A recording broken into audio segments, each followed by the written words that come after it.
my 1964 Ludwig Clubdate in sparkling silver. It's downbeat sizes, 8x12, 14x14, 14x20. The Supra phonic, 5x14 lead alloy. This kit, if you can spot it right away, has a brighter, bluer looking wrap on the 8x12 and 14x20 because they're re-wrapped. The original 14x14 wrap is more ginger aled.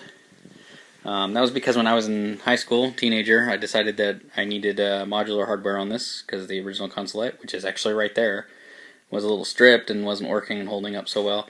So I replaced it by drilling big holes in the shells and putting modular hardware on, which I did plug and rewrap later on.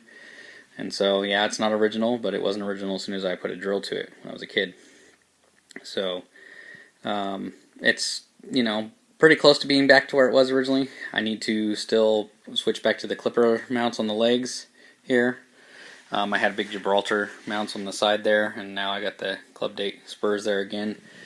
And this whole kit has the chrome over brass hoops and the fatter or deeper hoops for 64 era bass drum hoops. So pretty cool kit. It also 64 was also nice because it had the red baseball bat mufflers. So you have there, and on the snare, of course. You can already see it's already on there. As well as being a mahogany, poplar mahogany shell setup. I did get a 9x13 tom to mount with it, I thought, originally when I got it. It's a maple, poplar maple, and it has a higher or brighter tone than what the other shells have, so it doesn't quite fit right. So this kit's kind of like a WFL. It's still painted white inside, but very similar to a WFL as far as like chrome over brass hoops, the shell construction, and some of the other little hallmarks about it. But I'll probably end up finishing that one up because the inside of the shell was painted black. That's why most of the paint's missing now. And the wrap had contact paper all over it, and the finish was all scratched up anyway.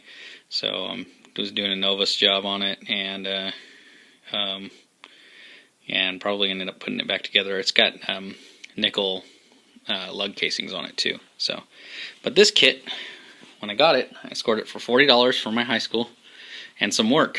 My high school was doing, they had gotten rid of their music program, and they had a music room still with some instruments in it, mainly just drums, a Rhodes keyboard, and some other gear, but some marching instruments and stuff like that, orchestral bass drums and everything. But they wanted me to play drums. They knew I played drums, and they wanted me to play drums in the school sing, and the song in the end of it was Twist and Shout, Beatles, and they wanted a drummer on it because it didn't have kind of a rock and roll vibe with just a piano. And so I didn't have a drum set of my own that was really presentable, and they were like, well, you can bring your drums in. And I was like, well, I could probably make a drum set out of one of these. So there was this, and there was a Rogers headliner kit, 8x12, 16x16, 14x20, and a 5.5 power tone brass snare drum, chrome over brass. I fixed that kit up and used it for the school sing, and they sold me this for $40. This was the leftover stuff. It was a brown paper bag full of crap, parts and everything, a bunch of hoops, all the chrome over brass hoops except for the snare, which is wearing a die-cast zinc hoop, and it didn't have a front hoop. That's actually the back hoop put on the front. That's the original one up front with the original head that came with the kit. It does have a big dent in it. So it's got original 64 head on the front and the 65 batter head off of my 65 combo Clubdate that you've seen before, the one that's all yellowed, white marine pearl. But at any rate, yeah, I wish I could find that Rogers kit. I have no idea where it's at now. It's the one that got away. I think a 66 or 67 era. Still had Swivel-matic, single tom up top, just just exactly what you want out of a Rogers little 4-banger kit. I'm going to set my iPad down in my custom stand for it. Yeah, that's just a Ludwig double tom stand, but you can set the pad across here and lean it against the L arms as long as they're leaned forward. And then I use the dog chew toy to balance it out so I can get a better angle on the kit.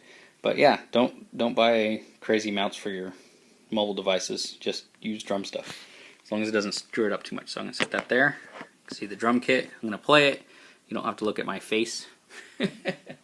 And we will get a cool little bit of a sound file. Also, I think over in that corner over there, that's a 10 by 14 shell Ludwig 6-ply that I'm going to be rehashing. It's still got a ton of glue on the outside of it, so I got to work on getting that off. But I'll have some plan for it in the future. But at any rate, and I still will recover this guy here at some point.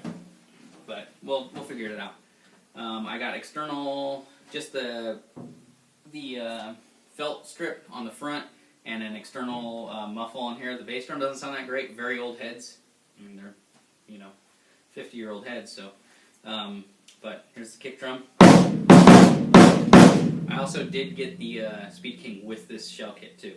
So that's the original one that I've been, for me anyway, the one I've been using forever.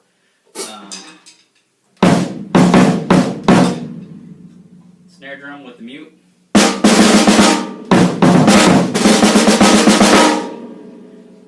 Without the mute.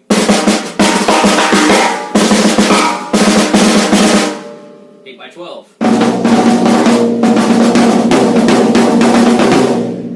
14 by 14.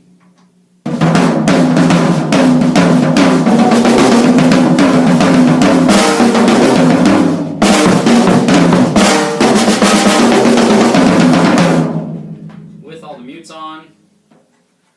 A little bit like Three's Company concert tom sound.